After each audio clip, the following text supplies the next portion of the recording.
নমস্কার। আজকে আরো একটি মঙ্গলবার। টাইমটা অবশ্যই মেনশন করছি না, এতদিনে আপনারা জেনেই গেছেন, ছাড়তে অনেক সময় লেট হয়ে যায়। তবে আজকে আগে বেশি কথা না বাড়িয়ে কবিতাটি শুরু করি, তারপর বাকি কথা। আজকের কবিতার বিষয়বস্তু নিয়েও পরে একটু কথা আমি বলবো, বাট আগে কবিতাটি শুরু করি। আজকে কবিতার বিষয়বস্তু হচ্ছে স্বয়ম্বর। স্বয়ম্বরে পাত্র সবে, নেই কমতি আড়ম্বরে। পাত্রী সে তো রাজকন্যে, কেউ জানে না কি আছে তার মনে। সখী মাঝে হাসির রোল, রাজকন্যেকে দেদোল দেদোল। প্রফুল্লিত মন ভারী আজ, গয়না শাড়ি আনো ভারী ভারী, যাতে আছে নিখুঁত কারিগরি। হুকুম হয়েছে রাজকন্যের জারি, সাজাবো যতনে, সাজবো আজ ফুলের সাজে। সঙ্গে ওড়না, থাকবে মুখ ঢেকে লাজে। পাত্র যে হবে রূপে গুণে সবার সেরা, সেই হবে রাজকন্যের পতি। তাকেই বিবাহে রাজার কন্যের হবে সুমতি।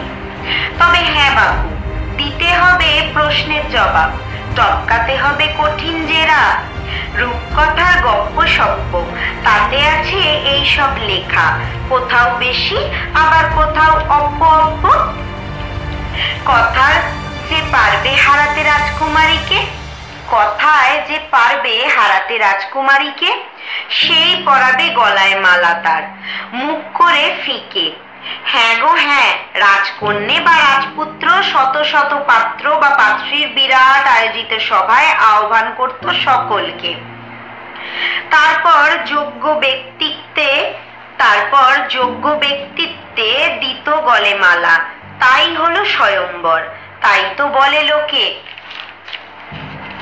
তবে হতো কঠিন কঠিন পরীক্ষে, যে হতো কোয়ালিফাইড সেই পেত সম্মান, যে হতো কোয়ালিফাইড সেই পেত সম্মান।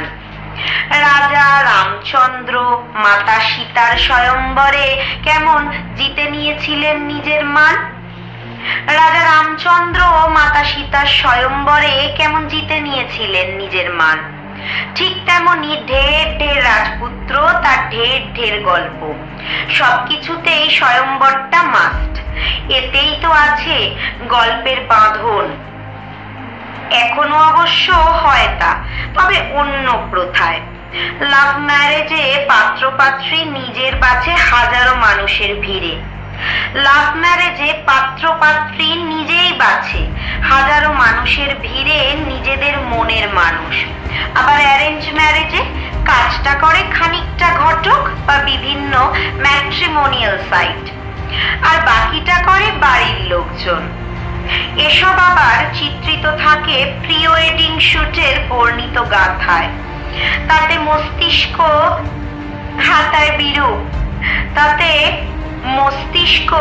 হাজার বিরূপ পরিস্থিতিতেও বাধ্য হয়ে মনের হয়ে দেয় সায়। তবে পরিবর্তন চলবে, তবুও তা ইতিহাসের পাতার থেকে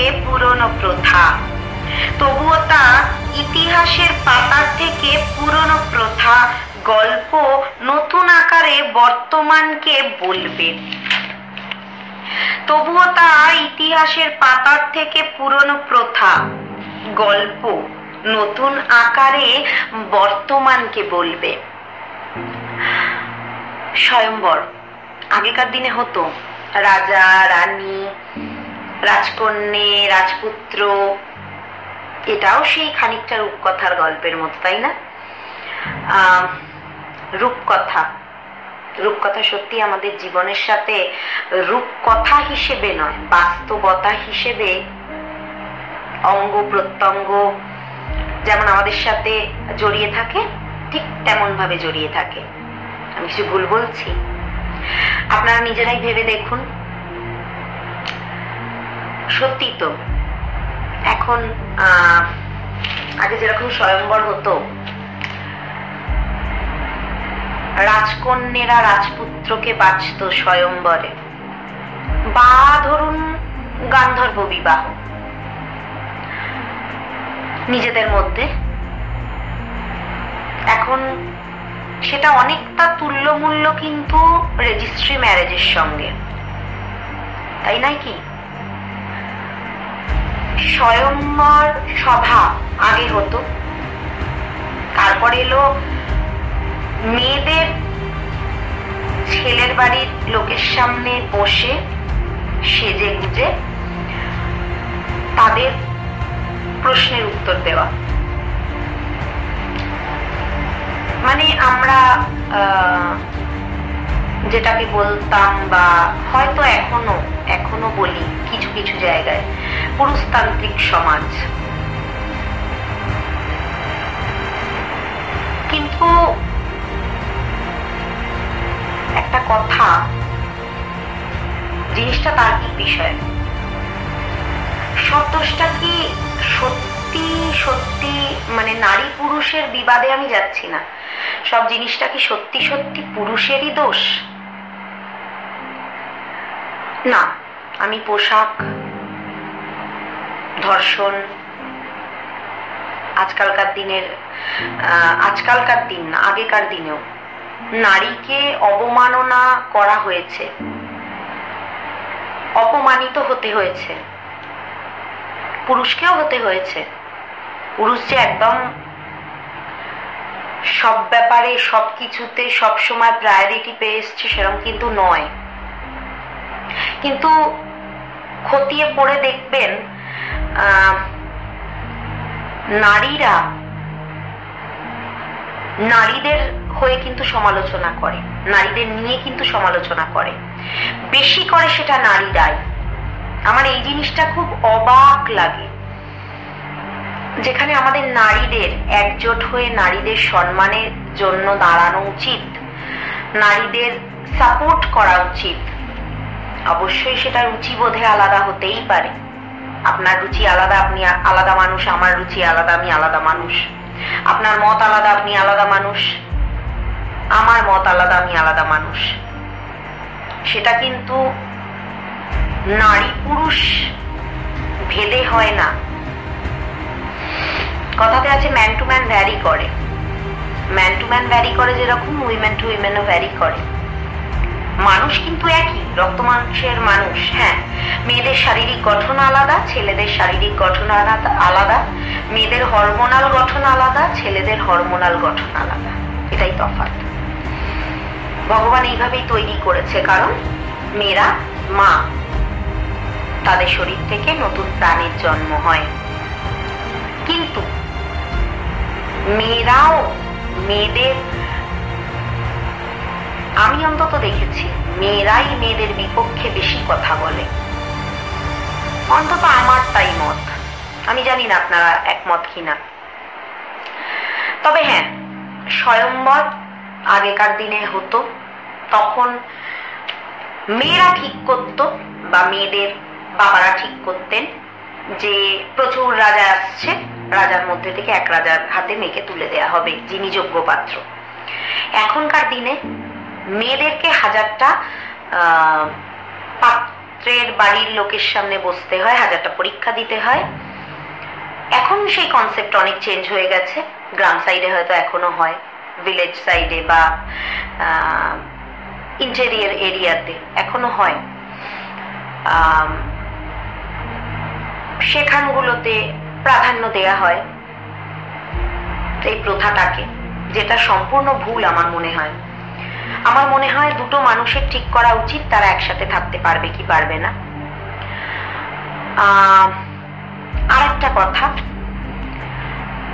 মেয়েরা আজকালকার দিনে কিন্তু বোঝা নন, প্রত্যেকে স্বাধীন, প্রকৃত অর্থে স্বাধীন, প্রত্যেকেই চায়। এবং তাদের তো আমি মনে করি মেয়েদের শক্তি পুরুষের থেকে শারীরিক দিক থেকেও কোনো অংশে কম নয়। মেয়েরা বরং বেশি কষ্ট সহ্য করা, বেশি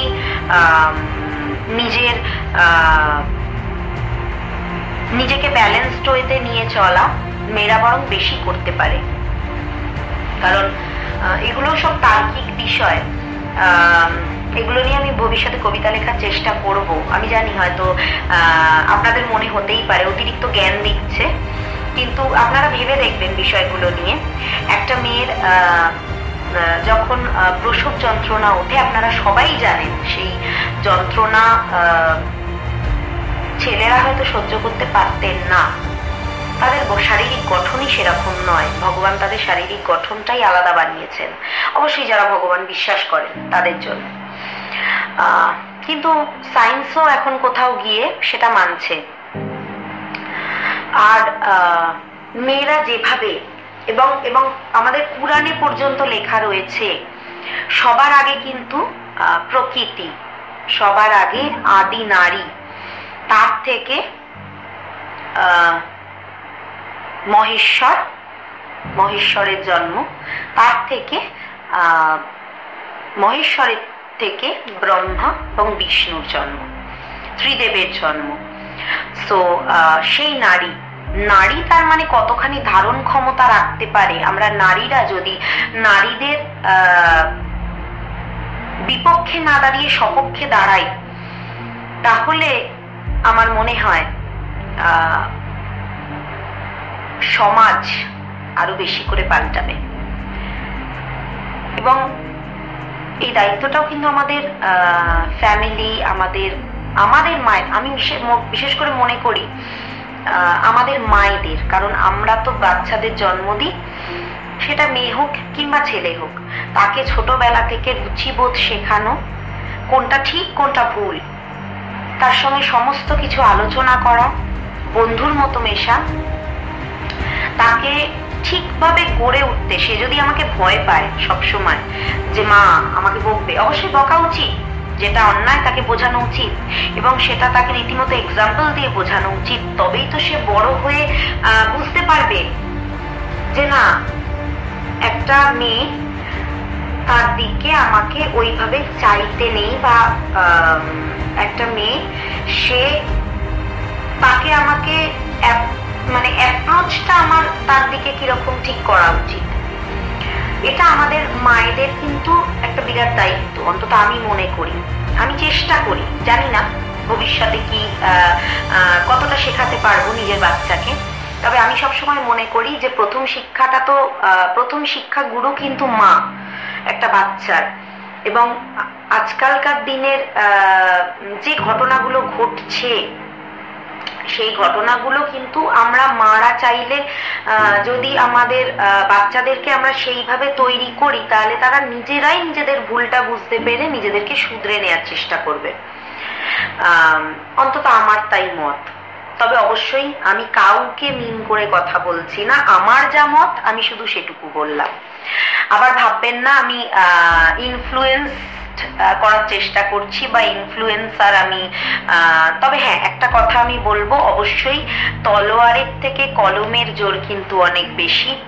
কারণ একজন কলাবিদ বা একজন লেখিকা বা একজন যিনি কলমের সাথে কাজ করেন, সেটা আঁকা হোক, সেটা লেখা হোক, সেটা এভরিথিং হতে পারে, তো তিনি কিন্তু তার লেখাটা যখন আমরা পড়বো, তিনি যদি মানে তিনি আমাদের মনের গভীরে ঢুকে যান, সো তিনি কোর থেকে বদলে দিতে পারেন জিনিসটাকে। একটা তলোয়ার হয়তো মেরে কেটে শাস্তি দিতে পারে, কিন্তু মানুষের মন যতক্ষণ না পরিবর্তন হবে, তার স্বভাব দোষ কিন্তু সেভাবেই থেকে যাবে। এবার সেটা পরিবর্তন করার ক্ষমতা কিন্তু একমাত্র পড়াশোনা, কলম, লেখাপড়া,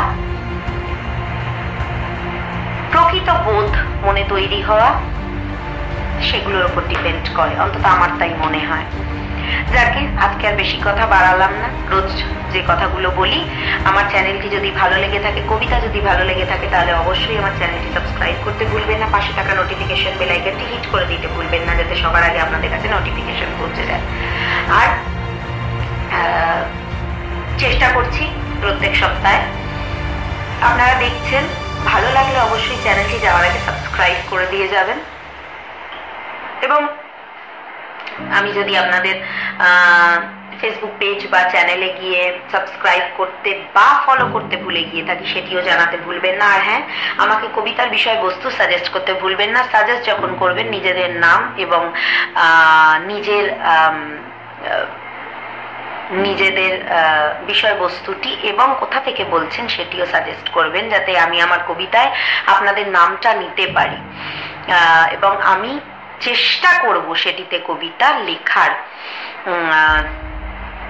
অবশ্যই আমি যখন একজন লেখিকা, সেটা আমার আমি যখন আপনাদেরকে বলছি সেটা আমার মনের ইচ্ছে থেকেই বলছি। যে দেখুন, প্রচুর তো রোজ রোজ লেখা লিখতে হয় বা মাথার মধ্যে বিষয়বস্তু সবসময় আসে না।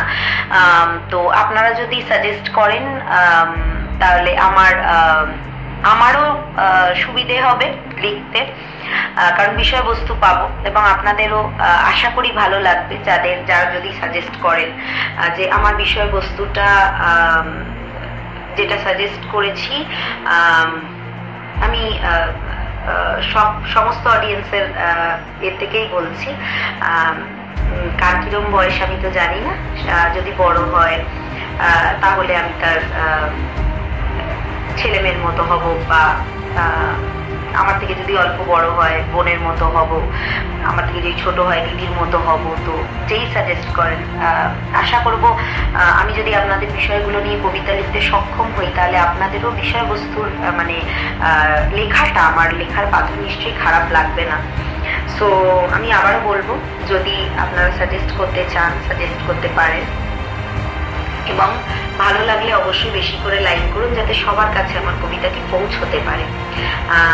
এবং অবশ্যই ওই যে জানাতে ভুলবেন না কমেন্টসে। আর আরো দুটি চ্যানেল পেজেস রয়েছে আমার, সেগুলোর নাম আজকে আর নিচ্ছি না আমি, সেগুলো একবার চেক আউট করতে ভুলবেন না। যদি ভালো লাগে তাহলে অবশ্যই লাইক, শেয়ার আর সাবস্ক্রাইব, আর যদি ফেসবুক থেকে দেখেন ফলো করতে ভুলবেন না। আজকের জন্য